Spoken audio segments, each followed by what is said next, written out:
Hello, impulse buy today. Been walking by these things at the hardware store, the D&B, for 2 years, right? And every time I go by, I'm like, what the hell? I mean, look at this. It's like a tank axe or something, right? Just striking design. And finally, we had a sale today, so I had to buy it. I gotta do a quick video before my wife gets home and tells me I'm wasting my time, which I am, all right? All right, got a nice sweat up going after dinner.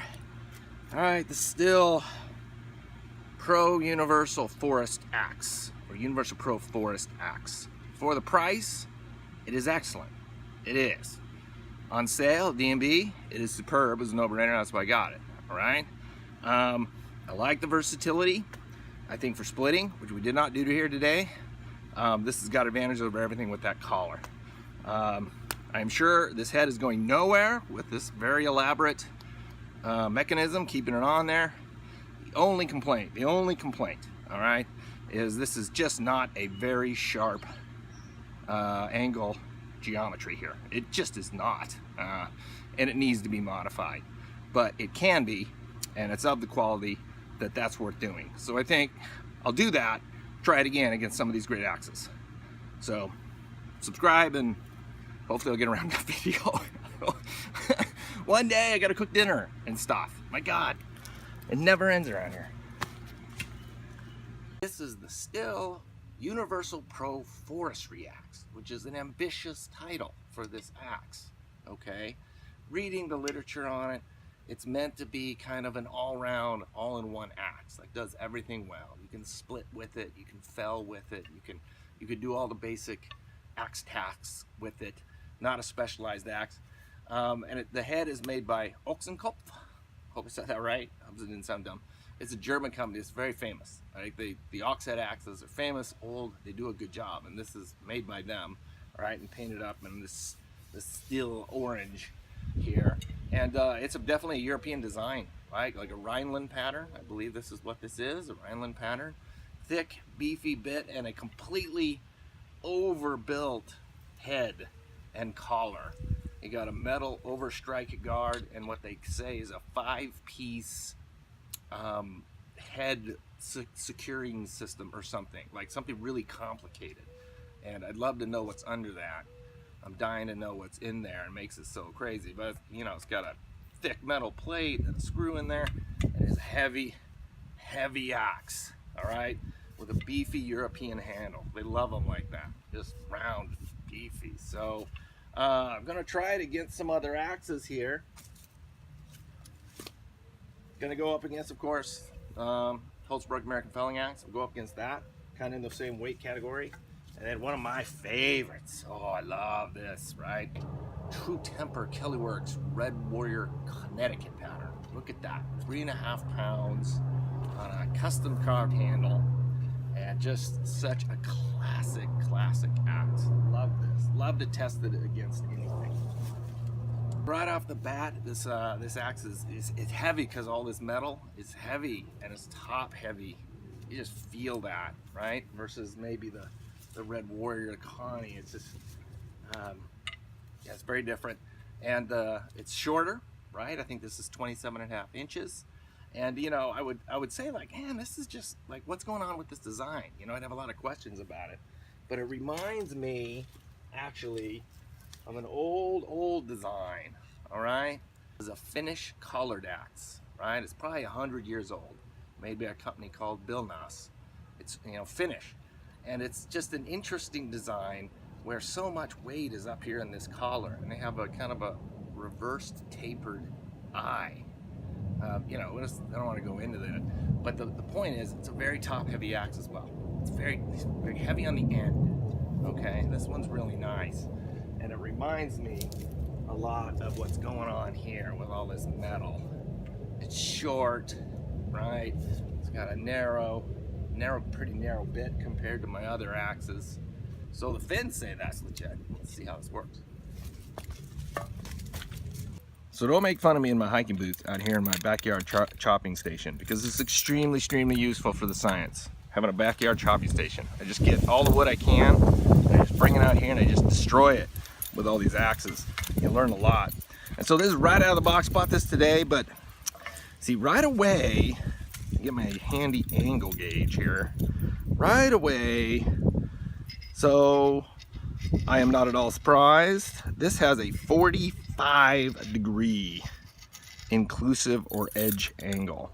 I don't know if you can see that right here. This is all ground in, I don't know, maybe 220 grit, and then they put kind of another secondary bevel in here, or the edge bevel right in there, and that's 45 degrees. That's like a splitting axe. So I don't know, it is probably totally not in the same category as these other axes, which are much sharper, much more aggressive. And I'm actually surprised. 45 degrees, that's got to come down, you know, to be at its optimal. Even if you're going to use it for splitting, you can still get the benefits of the design of the cheeks. And I can see, you know, it's a pretty thick, these are thick cheeks up here, and I can see, you know, they wanted to make this an all-round axe, you know, for splitting and get some of that good splitting action. I can see that, but boy, you can make that so much sharper. I mean, that's not aggressive at all. So anyways, okay, I am really running low on wood in my backyard trap station, my laboratory. All right, got a little bit of Scotch pine left here, and so let's. And there's no strategic chopping in the laboratory. I just chop wood, okay? So that's not the point. We're just seeing how does it chop. And okay. Oh. So we'll start on the end. That's what I do. I just work on the ends of these things and just chop them. Ooh. Okay.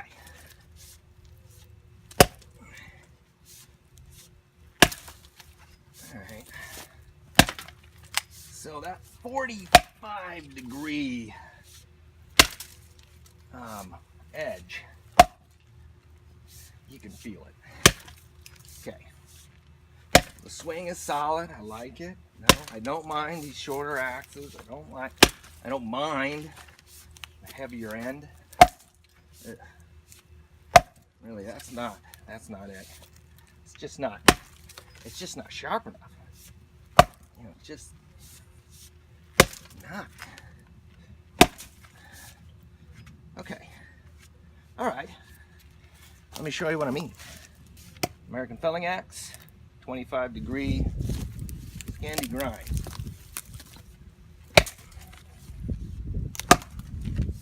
Just all right. The end weight is probably the same as the Stihl, honestly. You add up all that collar and everything compared to this 3.5-pound head. I think you get a little more bit length on the Hults Bruk. That's good. Couple more inches on the handle. That's good. But really, you know, this is a queued up axe.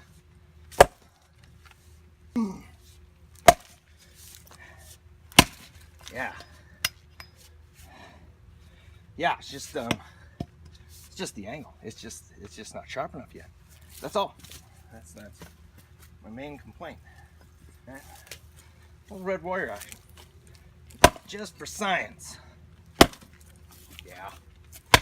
These Connies swing so great. Classic. Beautiful. Probably looks bad on tape. Get some overshred going there.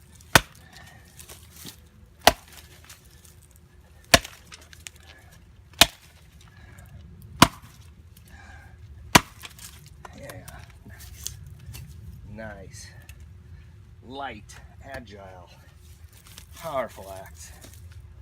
Hults Bruk with its straight handle.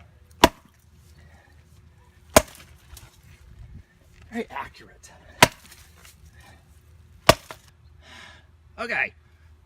Okay, so maybe it's a little unfair to compare the Pro Universal Forestry axe to you know, some of these premium high-performance felling axes, which are, I think you could say they're more specialized. And the Stihl is made to be a, you know, a universal axe, kind of, you know, do it all kind of thing. Probably splits a million times better than my Red Warrior Connie.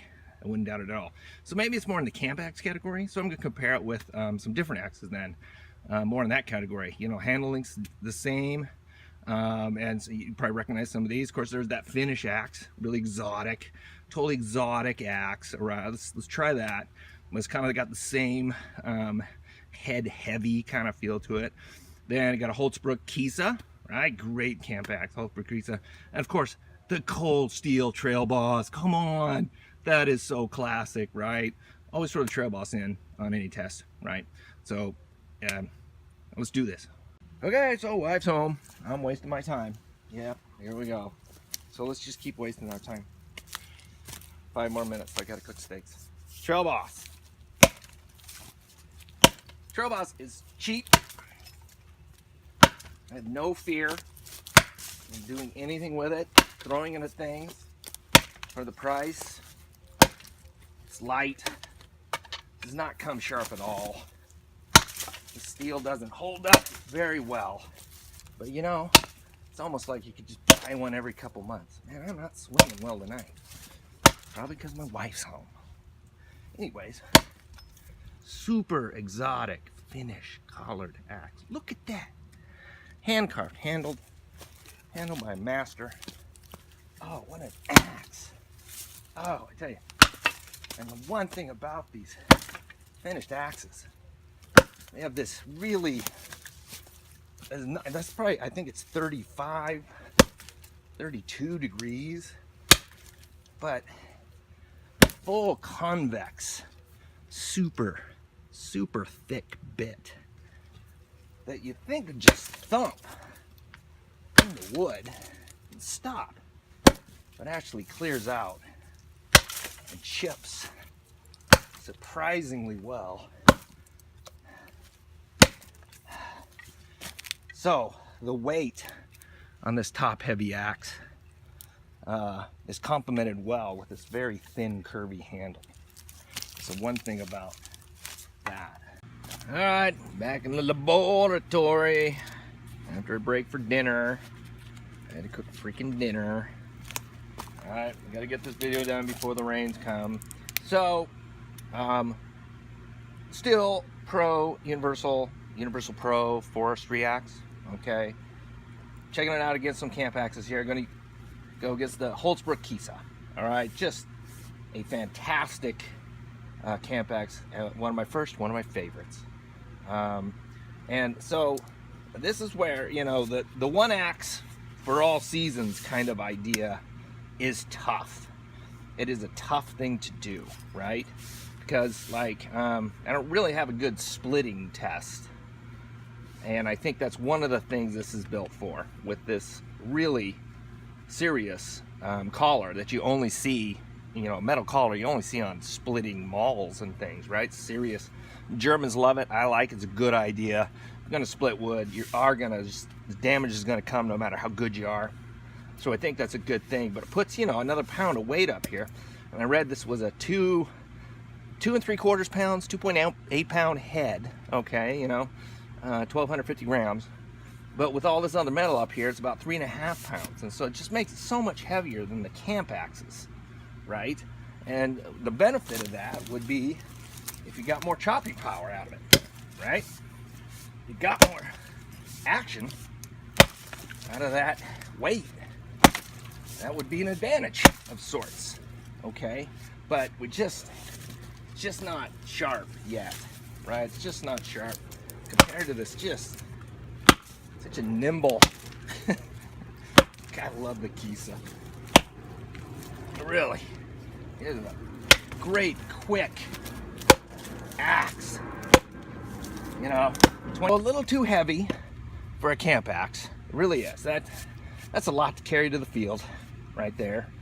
And I think in fairness, this really isn't a fair review. So what I got to do is I got to do some mods. And I know ox head steel is good. I have several vintage ox heads. They're great. We can get this down to something awesome. And that would be the one modification, and then it'll be a whole different axe. All right, got a nice sweat up going after dinner. All right, the Stihl Pro Universal Forest Axe, or Universal Pro Forest Axe. For the price, it is excellent. It is. On sale at D&B, it is superb. It was a no-brainer, that's why I got it. All right. I like the versatility. I think for splitting, which we did not do here today, this has got advantage over everything with that collar. I'm sure this head is going nowhere with this very elaborate mechanism, keeping it on there. The only complaint, all right, is this is just not a very sharp angle geometry here. It just is not, and it needs to be modified, but it can be, and it's of the quality that that's worth doing. So I think I'll do that, try it again against some of these great axes. So subscribe, and hopefully I'll get around that video. One day I gotta cook dinner and stuff. My God, it never ends around here.